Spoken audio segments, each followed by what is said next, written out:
नमस्कार साथियों, स्वागत है आपका परीक्षा.com पर। जैसा कि हम पढ़ रहे थे हिंदी साहित्य का इतिहास, तो इससे जो पहले क्लास आई है उसमें मैंने बताया था कि हिंदी साहित्य को किस तरीके से कालक्रम तरीके से बांटा गया है, उसमें किन किन विद्वानों ने क्या क्या क्या कालक्रम दिया। ठीक है, तो हमने शुरुआत किससे की थी? गारसा दीतासी से, ठीक है, लेके डॉक्टर नागेंद्र तक का उसमें कालक्रम बताया गया है, जिसमें उनका टाइम पीरियड भी बताया गया है, किस किस ने कौन सी पुस्तक प्रकाशित की, उसका कौन से सन में हुई और किस किस के द्वारा क्या क्या चीज़ें बताई गई हैं। आदिकाल को किसी ने वीरगाथा काल कहा, ये सब डिटेल में पिछली क्लास में बता चुका हूँ।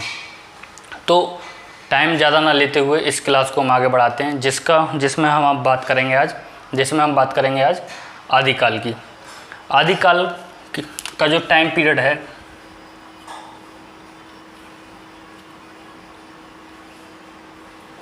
जो आदिकाल का टाइम पीरियड माना जाता है 993 ईस्वी से 1318 ईस्वी तक का। ठीक है,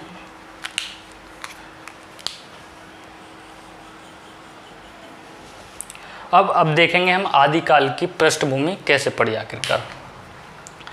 अगर हम थोड़ा सा पीछे जाएंगे, जब हम वैदिक साहित्य और लौकिक साहित्य के बारे में बात करेंगे, या वैदिक संस्कृति या लौकिक संस्कृति के बारे में बात करेंगे, जब वैदिक संस्कृति में कौन कौन से वेद लिखे गए, उपनिषद लिखे गए, आरण्यक लिखे गए और ब्राह्मण लिखे गए। इसमें ये जो संस्कृत साहित्य है इसमें अपार शब्द हैं। ठीक है, अपार शब्द हैं, जिसमें कि वेद लिखे गए, जिसमें कि वेद लिखे गए, वेदांग लिखे गए, उपनिषद लिखे गए, ब्राह्मणस लिखे गए। ठीक है, तो और लौकिक संस्कृति में देखेंगे हम, जिसमें महाभारत और रामायण की रचना हुई, तो ये आम जनमानस के लिए बहुत ही कठिन हो गया था। तो इसलिए जो लौकिक संस्कृति या लौकिक साहित्य, इसका सरलीकरण होना स्टार्ट हुआ। सरलीकरण होते हुए संस्कृत भाषा, संस्कृत से पाली, पाली से प्राकृत और प्राकृत से अपभ्रंश तक ये आ पहुंची।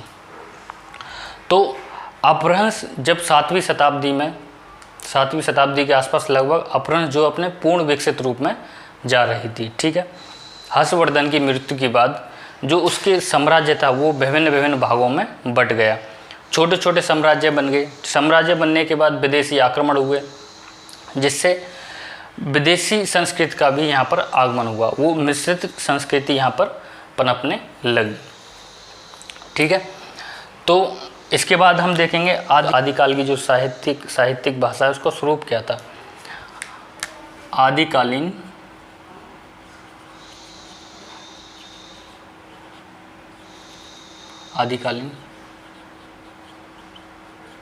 साहित्यिक भाषा का स्वरूप।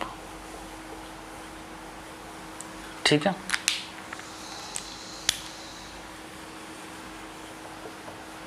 तो अनेकों कवि हुए जो अपनी अपनी क्षेत्रीय भाषाओं में साहित्यिक रचनाएं करने लगे। इसमें सबसे पहले देखेंगे हम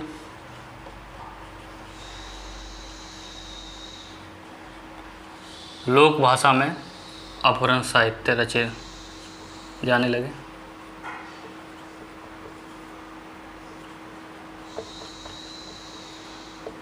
ठीक है,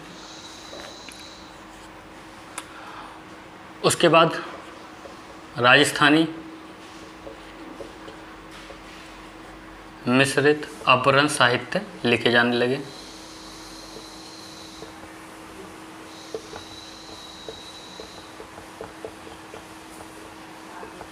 ठीक है, उसके बाद ये एक ही साथ चल रहा था, अलग अलग क्षेत्रों में मैथिली मिश्रित अपभ्रंश साहित्य लिखे जा रहे थे, क्यों? उन साहित्यों में इन भाषाओं का स्वरूप दिख रहा था। ये आगे चल के अपना साहित्यिक भाषाओं का रूप ले लेती हैं। चौथा, खड़ी बोली मिश्रित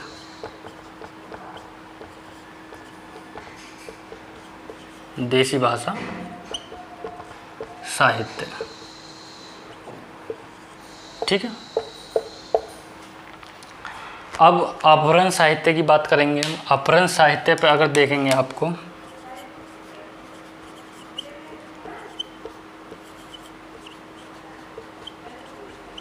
अपभ्रंश साहित्य।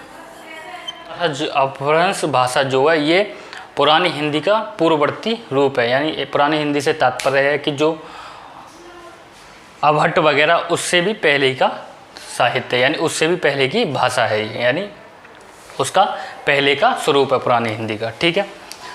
और जब अपभ्रंश साहित्य लिखे जाने लगे तो अपभ्रंश साहित्य या अपभ्रंश भाषा जो है ये भी कई रूपों में विकसित होने लगी, जैसे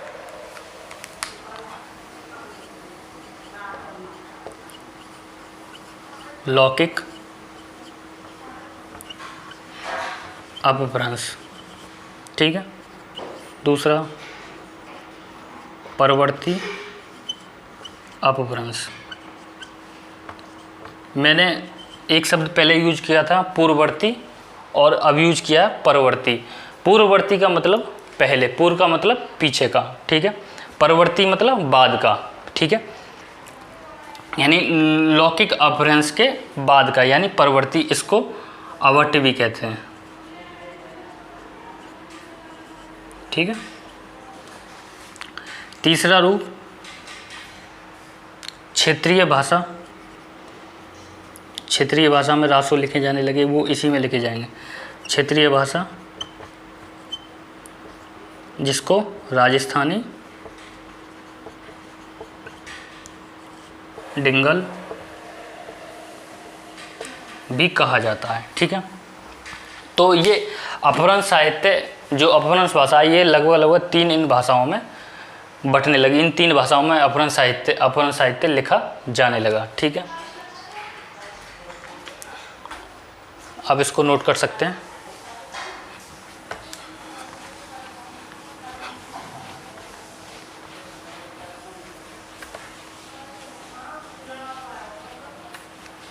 अब अपभ्रंश भाषा में हम देखेंगे लौकिक साहित्य। ठीक है। अपभ्रंश साहित्य।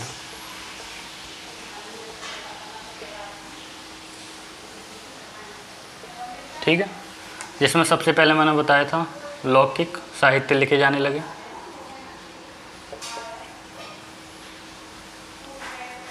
दूसरा परिवर्तित अपभ्रंश यानी अभट्ट। तीसरा राजस्थानी डिंगल। ठीक है। यानी रासो, जितने भी रासो इसमें लिखे जाएं। ठीक है। तो लौकिक साहित्य देखेंगे हम। लौकिक साहित्य तीन भागों में विभाजित किया गया है। यह इसमें सिद्ध साहित्य, जैन साहित्य और नाथ साहित्य। ठीक है। अपभ्रंश साहित्य की एक मैं छोटी सी क्लास पहले भी करा चुका हूँ, आप उसमें जाके थोड़ा सा देख सकते हैं ओवरव्यू, अगर आपको लेना हो तो। ठीक है। यही सब है उसमें, यही तीनों साहित्यों के बारे में बताया है। ठीक है। इसमें सिद्ध साहित्य की बात करें हम, राहुल सांकेतन जिनको महापंडित भी कहा जाता है, उन्होंने 84 सिद्धों का वर्णन किया गया है। ठीक है। तो हम उसमें से कुछ इम्पोर्टेंट ही पढ़ेंगे जो एग्ज़ाम के पर्पज़ से हमारे लिए इम्पोर्टेंट है, जो एग्ज़ामों में पूछे जाते हैं। हमें केवल इन साहित्यों में क्या ध्यान रखना है, कौन से कवि किस साहित्य के हैं और किस भाषा से बिलोंग करते हैं। ठीक है। तो सिद्ध साहित्य देखेंगे। सिद्ध साहित्य में सबसे पहले हम मानेंगे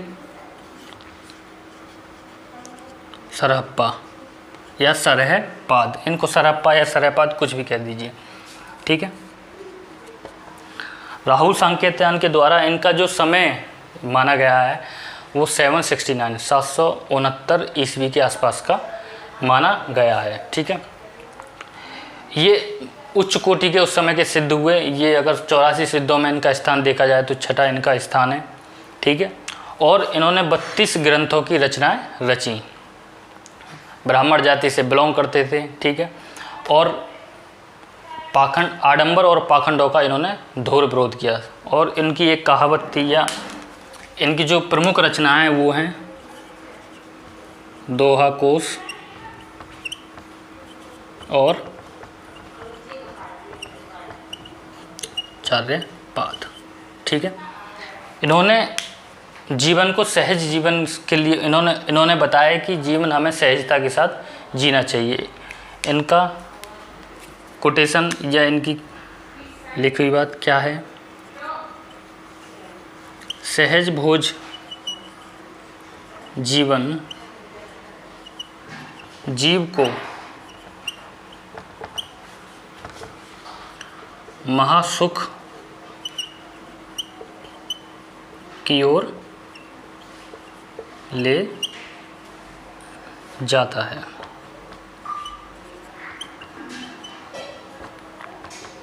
इन्होंने धार्मिक उपदेश दिए, नैतिक कर्तव्यों का पालन करना बताया, किस तरीके से हमें अपने जीवन में सहजता के साथ और नैतिक कर्तव्यों के साथ जीना चाहिए। ठीक है, अब देखेंगे दूसरे। इनके जो शिष्य हुए उनका नाम था सवरपा। सवरपा इन्होंने इन्हीं से शिक्षा ग्रहण की थी। सवरपा ने सरहप्पा से शिक्षा ग्रहण की थी। ठीक है, ये सबरों का सा जीवन यापन करने के कारण इनका नाम सवरप्पा पड़ा। ठीक है, और इनकी जो प्रसिद्ध रचना थी वो थी चार्यपाद। ठीक है, यही इनका इतना ही इम्पोर्टेंट है केवल। उसके बाद इनके भी शिष्य हुए, उनका नाम था लुइप्पा। ठीक है, लुइप्पा इनकी इतनी प्रबल साधना थी कि जो उड़ीसा के राज्य मंत्री थे वो इनके शिष्य बन गए थे। ठीक है, लुइप्पा। उसके बाद इसमें देखेंगे कणप्पा। ठीक है, और डोमिप्पा, जितने भी पा वाले हैं वो सब सिद्ध साहित्य से बिलोंग करते हैं। ठीक है, डोमिप्पा, कुकुरिप्पा इत्यादि। ठीक है, ये सिद्ध साहित्य के कवि हुए। मैंने आप अपहरण साहित्य की क्लास में जाके देख सकते हैं और डिटेल में बताया है। ठीक है, उसके बाद जैन साहित्य की बात करेंगे। लगभग 8वीं शताब्दी के आसपास जैन धर्मावलंबियों ने अपने मत का प्रचार करना शुरू कर दिया। ठीक है, इन्होंने जो इनके तीर्थकर हुए उनके चरित्र पर रचना स्टार्ट किया, और वैष्णव जो अवतार हुए हैं उनके बारे में लिखना शुरू किया। ठीक है, तो जैन साहित्य में सबसे प्रमुख कवि हुए, उनका नाम था स्वयंभू या शंभू। ठीक है, इनका समय जो लगभग माना जाता है वो 783 के आसपास का इनका समय माना जाता है। ठीक है, इनकी प्रमुख 3 रचनाएं थीं। ठीक है, पयुम चरियु। ठीक है, रिट नेमी चरियु। उसके बाद तीसरी शंभु छंद।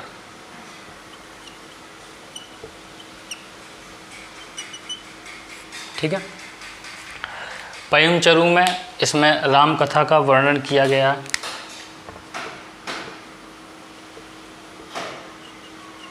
इसमें राम कथा का वर्णन किया है। ये आगे चल के रामचरितमानस में इसका स्वरूप दिखाई देता है। ठीक है, ये इनकी प्रमुख रचनाएं। ठीक है, इतना ही इनके बारे में जानेंगे, ज़्यादा जानने की ज़रूरत है नहीं। उसके बाद दूसरे हुए पुष्य दंत। इनकी प्रमुख रचनाएं रही हैं, जिसमें पहली लय कुमार, दूसरी महापुराण और तीसरी जसहर चरियु। ठीक है, महापुराण इनकी प्रसिद्ध रचना रही है, जिसमें ऋषभदेव से लेकर जो 23 तीर्थकर हुए उनके चरित्र और उनके जो समकालीन महापुरुष थे उनके बारे में इसका वर्णन किया गया है। ठीक है, इनको पुष्यदत्त को अपभ्रंश भाषा का अभ्यास भी कहा जाता है। ठीक है, अब उसके बाद देखेंगे हम धनपाल हुए, इन्होंने रचना करी भविष्यत कहा की। ठीक है,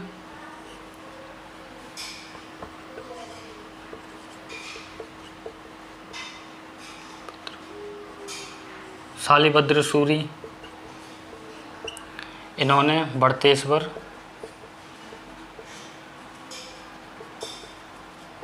बाहुबली की रचना की। बढ़तेश्वर बाहुबली। ठीक है, डॉक्टर गणपति गुप्त ने बढ़तेश्वर बाहुबली को हिंदी का प्रथम महाकाव्य और शालिभद्र सूरी को हिंदी का प्रथम कवि माना है। ठीक है, क्योंकि राज परंपरा की जो शुरुआत की थी वो शालिभद्र सूरी के द्वारा ही की गई थी। इसमें अयोध्या राज्य के जो ऋषभ नाम के थे, उनके जो 2 पुत्र हुए भरत और बाहुबली, ठीक है, उनकी वीरता और वैराग्य का उसमें वर्णन किया गया है। ठीक है, देवसेन,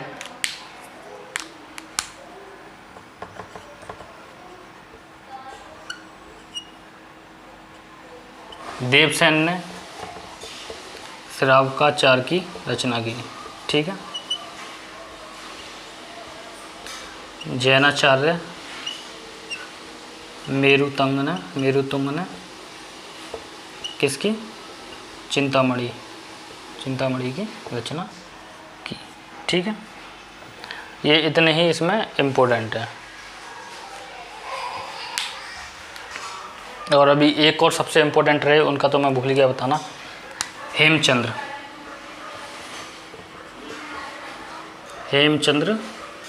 सूरी, ये सबसे इम्पोर्टेंट है, ये अक्सर कर पूछे जाते हैं।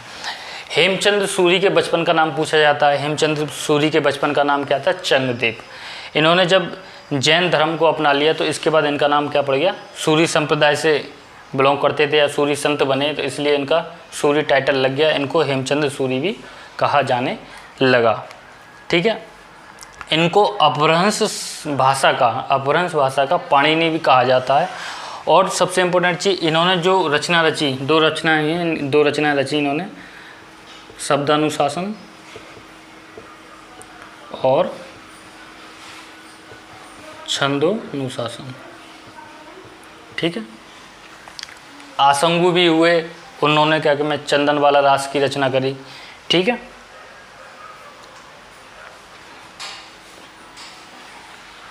ये ध्यान रखना है, जो हेमचंद्र है इनको अपभ्रंश भाषा का पाणिनि भी कहा जाता है। ठीक है, और इनकी 2 प्रमुख रचनाएं शब्दानुशासन और छंदानुशासन। ठीक है,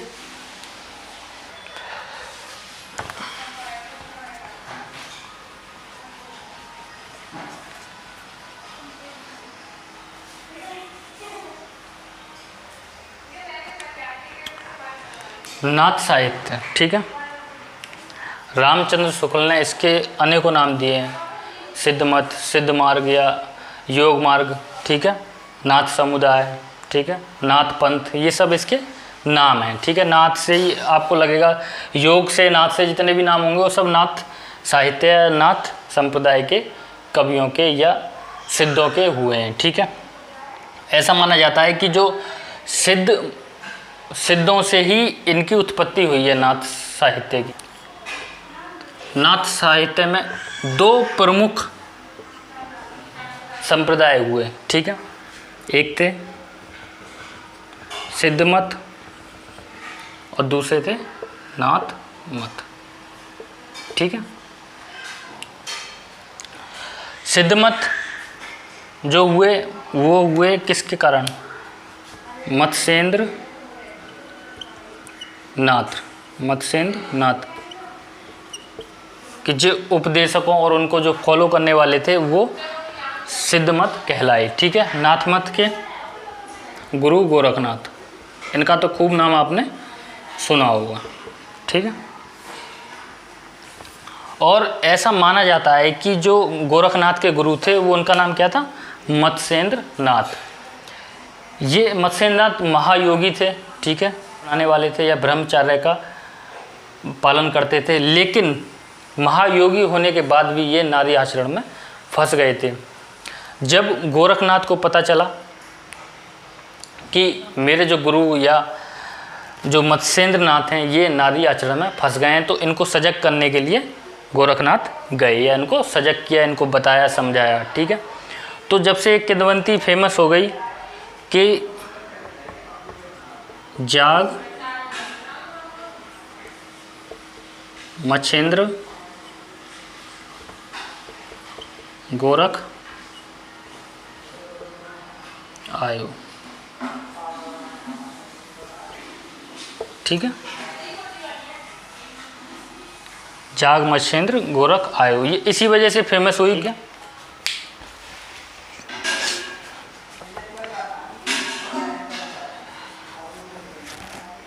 गोरखनाथ ने बहुत सारी रचनाएं रची, ठीक है, बहुत सारी रचनाएं रची, जिसमें फेमस हैं गुरु की महिमा, ठीक है, गुरु महिमा,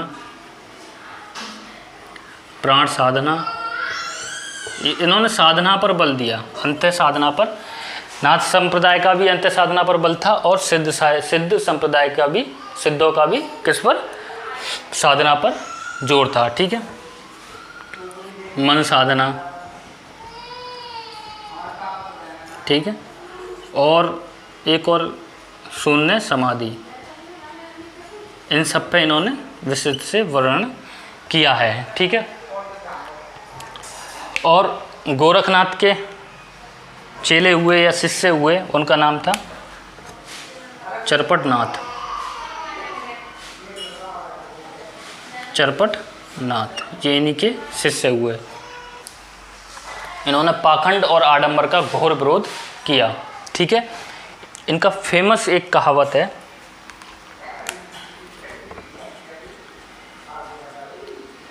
एक सेती पटा एक नील पटा, एक सेती पटा एक नील पटा, एक जनेऊ, एक तिलक जनेऊ, एक तिलक जनेऊ, एक लंबी जटा। ठीक है, ये ध्यान रखना है केवल इतना, लंबी जटा। ठीक है, एक सेती पटा एक नील पटा, एक तिलक जनेऊ, एक लंबी जटा। पंडितों का घोर विरोध करते थे, जबकि खुद एक ब्राह्मण जाति से बिलोंग करते थे। पाखंड और आडंबर जो लोग करते थे, ब्राह्मण लोग करते थे, उन पर ये उनकी कहावत थी। ठीक है, कि चुटिया रखने से या उससे क्या कि मैं आप समाज को, एक समाज को बेहतर नहीं बना सकते, इनका ये मानना था। ठीक है,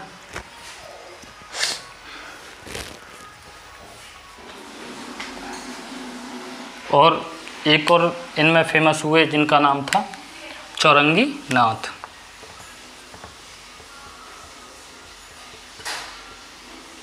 चौरंगी नाथ, ठीक है, ये मत्स्येंद्र नाथ के ही क्या थे, शिष्य थे। ठीक है, और गोरखनाथ के गुरु भाई थे। ठीक, इन्होंने जो रचना रची उसका नाम था प्राण सांकली। प्राण सांकली। एक और चीज़ बताना भूल गया, ये गोरखनाथ आध्यात्म के प्रति हठी थे, हठ योगी थे। हट का अगर आप अर्थ निकालोगे, हट, ठीक है, हट का मतलब है का अर्थ है सूर्य और ठे का अर्थ है चंद्रमा, यानी सूर्य और चंद्रमा को जागृत रखना, यानी लोगों के मनोभावों में हमेशा एक आशा की उम्मीद बनाए रखना ही हठयोग कहलाता है। ये हठयोग जाके भक्ति काल में कबीर का हठयोग इसी में दिखेगा। ठीक है, ये यहाँ पे लगभग आपका जो है अपभ्रंश साहित्य यहाँ हम समाप्त करेंगे। केवल इतना ही एग्जाम की दृष्टि से ये महत्वपूर्ण और पूर्ण तरीके से इतना ही कंप्लीट है। ठीक है, उसके बाद हम बात करेंगे किस पे, रासो साहित्य पे। ठीक है,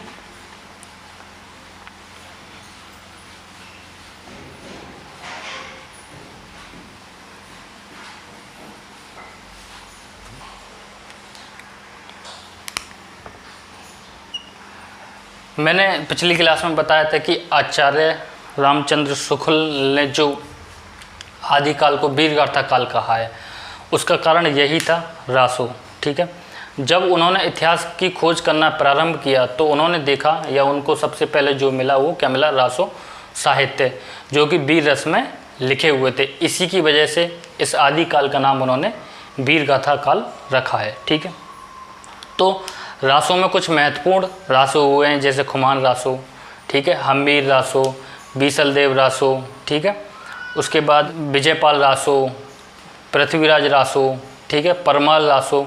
ठीक है, थोड़ा सा हम इन पे बात करेंगे किसने ये लिखा, क्योंकि इसमें से क्वेश्चन जरूर पूछा जाता है कि ये रासो किसके द्वारा रचित है। ज़्यादातर हमें केवल एक रासो के बारे में ही पता होता है कि पृथ्वीराज रासो जो है चंद्रदाई के द्वारा लिखा गया, लेकिन उस समय के कवि या जिन राजाओं ने उन कवियों को आश्रय दिया था, उन्होंने, अगर किसी ने, जैसे हम जयचंद को देशद्रोही मानते हैं कि उन्हीं के सहयोग से शहाबुद्दीन गौरी जो है हिंदुस्तान पर विजय प्राप्त कर पाया, या दिल्ली सल्तनत पर विजय उसको हासिल हुई, तो सबसे बड़ा कारण यही रहा कि जयचंद ने किसका सहयोग किया, शहाबुद्दीन गौरी का, और अगले ही साल जयचंद को भी अपनी गद्दी या साम्राज्य या सत्ता गंवानी पड़ी।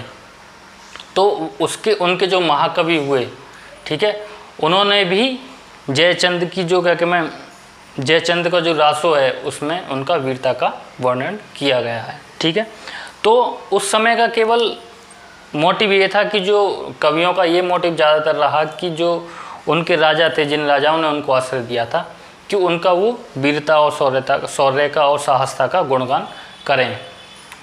ठीक है, सच्चाई पर नहीं बात होती थी, थोड़ा सा ये उनका नेगेटिव पॉइंट रहा है। ठीक है, लेकिन उससे हमें केवल ये प्राप्त हुआ है कि आगे चल के जो हमारे हिंदी साहित्य या हिंदी की जो आज की क्या कहते हैं स्वरूप है, वो निकल कर सामने आया है। ठीक है, तो अपभ्रंश साहित्य, ये इसको मिटा देते हैं, अपभ्रंश साहित्य ही अभी चल रहा है। तो जैसा कि मैंने बताया, रासो, ये भी पूछा जाता है कि जो ये रासो हैं किस भाषा में लिखे हुए हैं। ठीक है, तो ये राजस्थानी डिंगल भाषा होता है, लेकिन राजस्थानी डिंगल भी इसको बोल देते हैं। ठीक है, ठीक है, तो अब शुरुआत करेंगे रासो साहित्य की। ठीक, थोड़ा थोड़ा हमें केवल इनके बारे में जानना है, विस्तृत तरीके से इसके बारे में नहीं जानना है। ठीक है, तो सबसे पहले हम बात करेंगे खुमान रासो पे।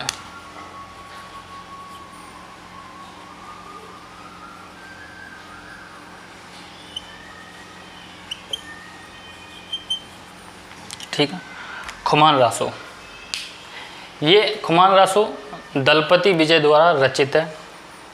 उस समय इसका थोड़ा सा विवाद भी है कि ये 17वीं शताब्दी का भी मानते हैं इसको, कुछ विद्वान इसको 9वीं शताब्दी का भी मानते हैं। तो एक थोड़ा सा एक कहते हैं ना, एक प्रमाणिक सामग्री भी मिली है जिससे कि ये पता चलता है ये 9वीं शताब्दी का है। बाद में इसमें जो इसके अंश हैं प्रक्षेपित किए गए हैं। ठीक है, तो खुमान रासो देखेंगे। उस समय चित्तौड़गढ़ नरेश खुमान, ठीक है, उनके सवा कवि थे जिनका नाम था क्या, दलपति विजय। ये इन्हीं के द्वारा ये लिखी गई है। ठीक है, लिखी गई है। इसका जो समय माना जाता है वो कब का माना जाता है, 9वीं, इसका समय 9वीं शताब्दी का माना जाता है। ठीक है, इसमें 17वीं शताब्दी के राजा राज सिंह का भी वर्णन है। तो कुछ विद्वान इसे 17वीं शताब्दी का भी मानते हैं। ठीक है, लेकिन लगभग 870 से 890 के बीच में, ठीक है, ये डेट आपको ध्यान रखनी है, 870 से 890 के बीच में बगदाद के धर्मगुरु या खलीफा बोल दीजिए, इनको खलीफा भी बोला जाता था, खलीफा जिनका नाम था आल मामू, ठीक है, आल मामू, इन्होंने चित्तौड़ पर क्या किया, आक्रमण किया। ठीक है, चित्तौड़ पर आक्रमण करने के बाद इनको पराजय का सामना करना पड़ा, किसके द्वारा, चित्तौड़गढ़ नरेश खुमान के द्वारा। इसी का इसमें वर्णन दिया गया है। तो इसी से ये माना जाता है कि ये खुमान रासो जो है 9वीं शताब्दी के आसपास का है। ठीक है, और जो 17वीं शताब्दी के बताते हैं जिसमें राजा राज सिंह का वर्णन दिया गया है, उसका तात्पर्य ये है कि इसके जो अंश हैं बाद में प्रक्षेपित किए गए हैं। ठीक है, तो खुमान रासो हो गया। उसके बाद हम देखेंगे हम्मीर रासो।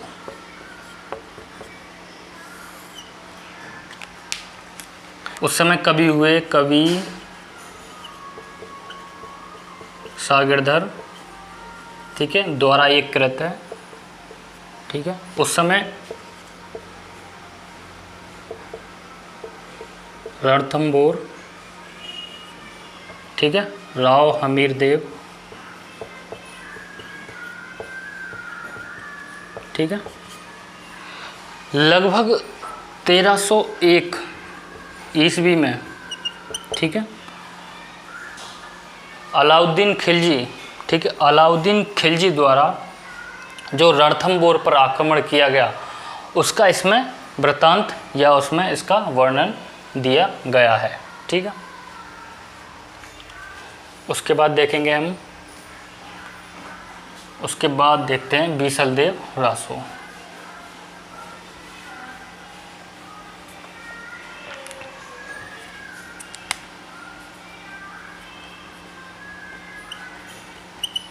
बीसलदेव रासो ये लिखा गया, ये लिखा है कवि नरपति नाहले द्वारा। ठीक है, इसमें जो अजमेर के उस समय चौहान वंशीय राजा हुए जिनका नाम था बीसलदेव, ठीक है, और मालवा के राजा भोज परमार की पुत्री राजमती का विवाह, ठीक है, विवाह का वर्णन, और उसके बाद उनमें बीसलदेव और राजमती के बीच कोई आपसी संवाद हुआ। उसके बाद ये बीसलदेव उड़ीसा चले गए 12 साल के लिए। उसमें राजमती का नारित्व और संस्कारित का इसका वर्णन किया गया है। ठीक है, बाद परमार रासो, परमार रासो, ठीक है, चंदेल राज्य में, ठीक है, उस समय परमादिदेव क्या थे, राजा थे। ठीक है, तो उनके सभा कवि हुए जिनका नाम था जगनिक, जगनिक, ठीक है, कालिंजर, जगनिक कालिंजर। ठीक है, उनके यहाँ बानापली क्षेत्र के 2 वीर योद्धा हुए जिनका नाम था आला ऊदल। ठीक है, उनकी युद्ध में वीर गति को वो प्राप्त हो गए, युद्ध, उनकी वीरता का इसमें वर्णन किया गया है। इसको आला खंड के नाम से भी जाना जाता है, पर यह भी इसके प्रमाणिकता भी संदिग्ध है। ठीक है,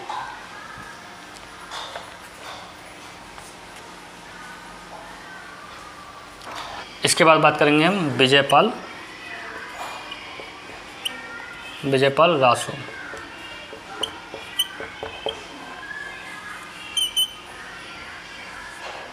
विजयपाल रासो नल सिंह द्वारा कृत है। ठीक है, किसके द्वारा, नल सिंह द्वारा ये कृत है। ठीक है, इसमें राजा विजयपाल की यात्राओं का वर्णन दिया गया है, विजय यात्राओं का वर्णन दिया गया है। इसके बाद पृथ्वीराज रासो, पृथ्वीराज रासो। ठीक है, पृथ्वीराज रासो, इसके 4 संस्करण हैं।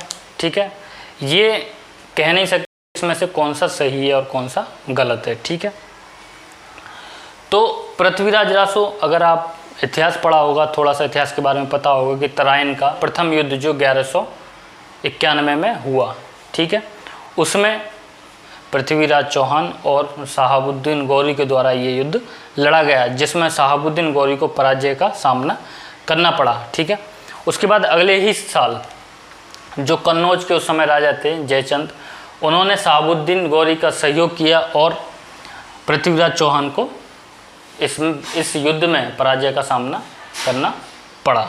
ठीक है, तो पृथ्वीराज रासो के जो सभा कवि या मित्र या सखा भी उनको बोल सकते हैं, वो थे चंद्रवरदाई। ठीक है, जब इसमें लिखा है, जब वो 17-18 इनके द्वारा, तो चंद्रवरदाई के द्वारा तो लिखा है कि पृथ्वीराज चौहान ने 17 बार हराया, फिर उसके बाद 18 बार खुद पृथ्वीराज चौहान हार गए। इनको शब्द वेदी भाड़ चलाने की जो कला आती थी पृथ्वीराज चौहान को। तो जब ये युद्ध हार गए तो इनको मोहम्मद गौरी द्वारा इनको गजनी ले जाया गया। तो गजनी इनके साथ चंद्रवरदाई गए। ठीक है, उन्होंने जाते समय जो ये पृथ्वीराज रासो लिख रहे थे वो किसको दी? जलहड़ को। ये क्वेश्चन हिस्ट्री में भी आ जाता है कि पृथ्वीराज जो रासो लिखी गई है चंद्रवरदाई द्वारा, वो गजनी जाते समय जो पृथ्वीराज रासो को किसके हाथों में सौंप गए थे? तो वो अपने पुत्र जलहड़ के हाथों में इसको सौंप कर गए थे। ठीक है, तो इसके रचयिता कौन है? चंद्रवरदाई।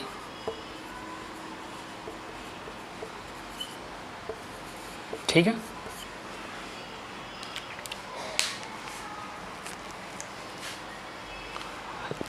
और जैसा कि मैंने बताया कि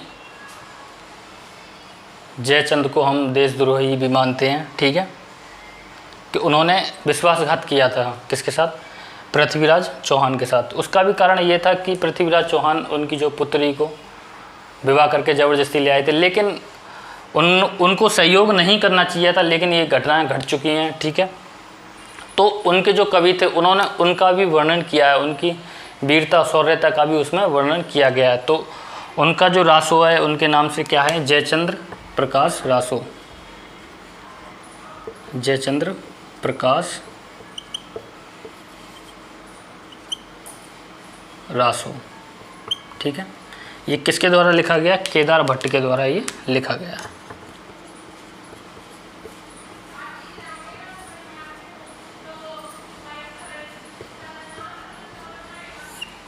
ठीक है, केदार भट्ट के द्वारा ये लिखा गया। ठीक है, एक दो और हैं, जैसे संदेश रासो। संदेश रासो लिखा गया है अब्दुल रहमान के द्वारा। ठीक है, और प्राकृत पेंगलम ये लिखा गया है लक्ष्मीधर के द्वारा। ठीक है, ये यहाँ पर रासो इतने ही इम्पोर्टेंट हैं।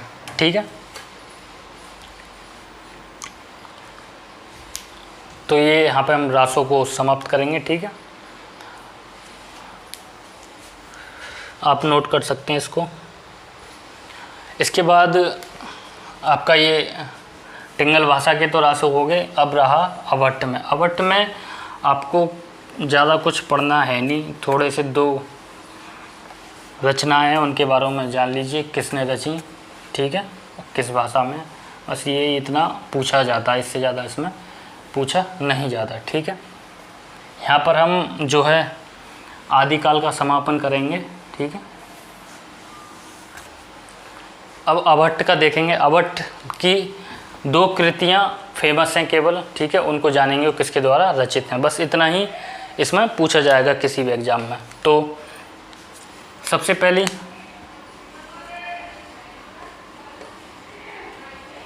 कीर्तिलता, दूसरी कीर्ति पताका। ठीक है, ये दोनों ही जो रचनाएं हैं ये किस में?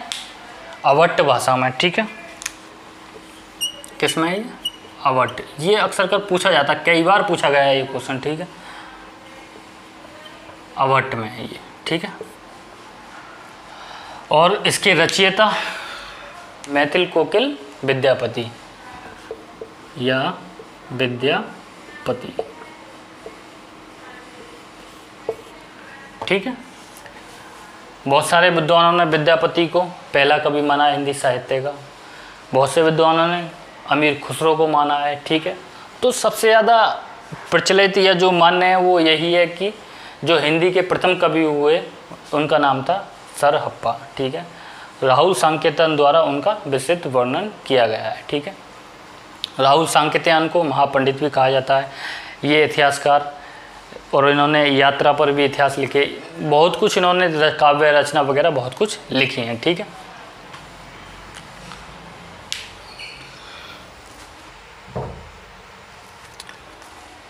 अगर हम बात करेंगे आदिकाल के उत्तरार्ध की, यानी जब आदिकाल समाप्त होने को था तो उस समय चंपू में भी रचनाएं रची जाने लगी, यानी गद्य पद्य दोनों में। इसमें राहुल बेल के बारे में पूछा जाता है। राहुल बेल जो है इसकी चंपू में रचना है, ठीक है, गद्य और पद्य दोनों, यानी पद्य लिखा पहले, ठीक है, उसके बाद उसका अर्थ बताया, वो क्या कहलाया। जैसे आपने कभी रामायण वगैरह पढ़ी होगी तो उसका श्लोक लिखा रहता है, फिर नीचे अर्थ लिखा रहता है। महाभारत भगवत गीता पढ़ी होगी, ठीक है, भगवत गीता में श्लोक लिखा रहता है, फिर नीचे उसका अर्थ लिखा रहता है। ये क्या है, चंपू की रचनाएं होती हैं जिसमें गद्य और पद्य दोनों मिश्रित होते हैं, ठीक है। तो आदिकाल की सबसे प्रचलित जो चंपू है, जो गद्य और पद्य दोनों में है, वो क्या है, राहुल बेल, ठीक है। ये थोड़ा सा इम्पोर्टेंट है, इसको जान लेंगे, ठीक है। बाकी आदिकाल से क्वेश्चन आएगा तो यही आता है कि कौन से कवि, ठीक है, किस समुदाय से बिलोंग करते हैं, किस भाषा में उन्होंने कौन कौन सी रचनाएं करी, किस कवि के द्वारा कौन सी रचना हुई, ठीक है, ये सब आता है। इम्पोर्टेंट चीज़ें मैंने आपको सारी बता दी हैं, ठीक है। ऐसे तो कवि बहुत हुए हैं इसमें, ठीक है।